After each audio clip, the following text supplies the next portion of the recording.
Carly Zipp from Amazon Ads to Sport Beach. This is Cannes 2025.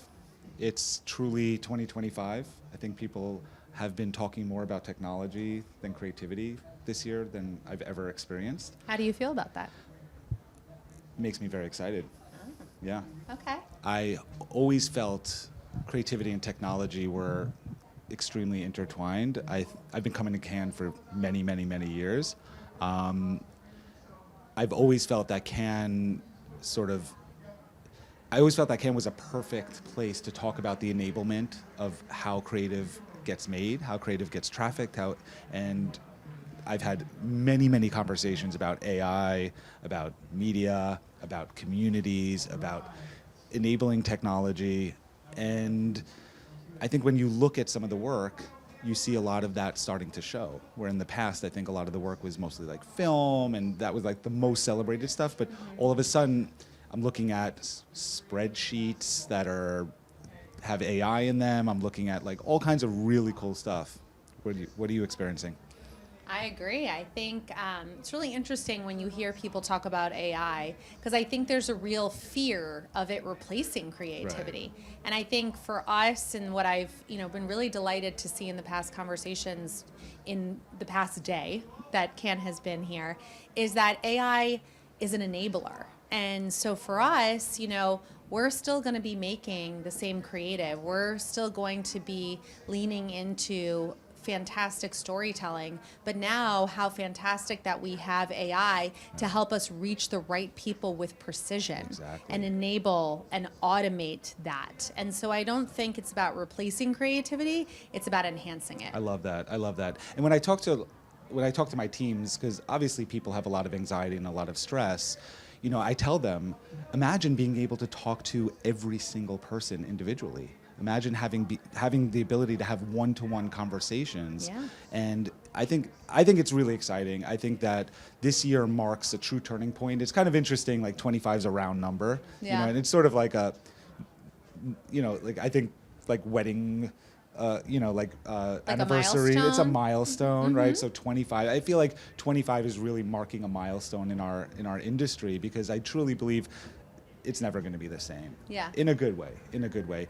And, I heard Tor Myron the other day say something really interesting. He said, AI is not going to kill creativity. Right. It's our job to make sure that creativity remains embedded in everything that we do. And, working with platforms like Adobe and Amazon and Google and Meta, and they're all talking about AI in ways that might give people some pause, but like you said, the big idea is not dead.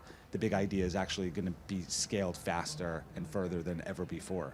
Fantastic. I agree. I couldn't agree more. Amazing. Awesome. How do you see Amazon Ads sort of uniquely positioned to shape the future of the advertising ecosystem?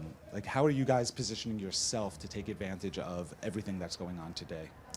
I think what's interesting about, the ads business within Amazon is there's so much to take advantage of. So what started as a retail media network, the largest retail media network, then went from shopping to streaming. Right. So with the introduction of ads in Prime Video last January, we were able to reach a whole new subset of audiences. So what's so interesting about that is when you think about, retail media, that's a very performant form of marketing. It's very lower funnel, it's very transactional.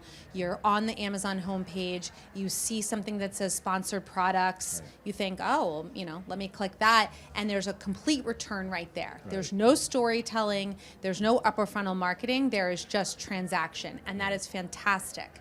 And now with the ability to reach people in a really thoughtful way through streaming, we have the ability to connect this lower funnel marketing to very upper funnel marketing. So how can brands tap into streaming audiences in a thoughtful way? How can they do it in interstitials, in pause ads, in sponsorships? How can they be thinking about reaching the right audiences at the right time?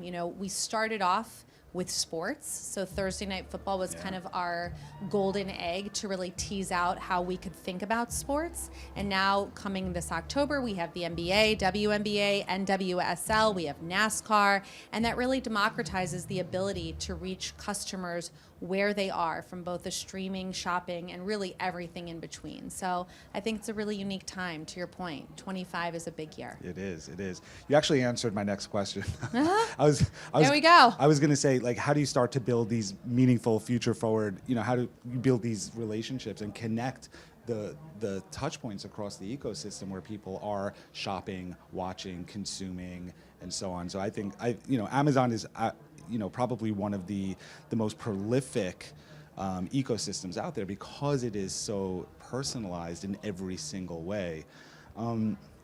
Outside of work, are there any sort of creative projects or causes or interests that influence how you think about brand building, like things that from the outside you bring into your everyday work? I think what you said very quickly about personalization is so important because at Amazon, what we strive for is this full funnel advertising at scale, this massive scale, using our trillions of signals for everyone. Right. So we want, if you are a brand, an agency, a consumer, we want you to be able to engage with us in a really meaningful way that earns your attention. But I think there's something very strong and smart about personalization, and that's the AI that you started off talking about, which is the precision that AI allows for a personalized experience. Right. And so for me, to your question, what I take from the outside and bring in to work with me, I live and die by my kids. And my kids are young, so they're not shaping my business decisions, but I see the signals that they give and how they consume content because they're our future shoppers and our current streamers. Right. And so I really watch their behaviors and I think about how that would affect business decisions that I make in marketing for the future. So something very small, but my son loves Mr. Beast. My son loves Kai Cenat. Kai Cenat is the largest Twitch streamer, and if you look at his brand deals, they've been informed by his ability to reach audiences. And so because I had that knowledge, we've been able to lean in to help brand partnerships for someone like Kai Cenat. Mr. Beast had 1 year of Beast Games on Prime Video, and they've just renewed for seasons 2 and 3. And I think it's because he has an ability to reach people like my son all the way up to adult audiences that understand the influence he has and really want to tap into that. So that's something that I take from the outside and really observe and try to and learn from. That's amazing. Thank you so much. By the way, have your son send me his resume because I'm looking for really we smart will all creators. work for him one I'm day, sure. Mr. 8-year-old. Thank you so much.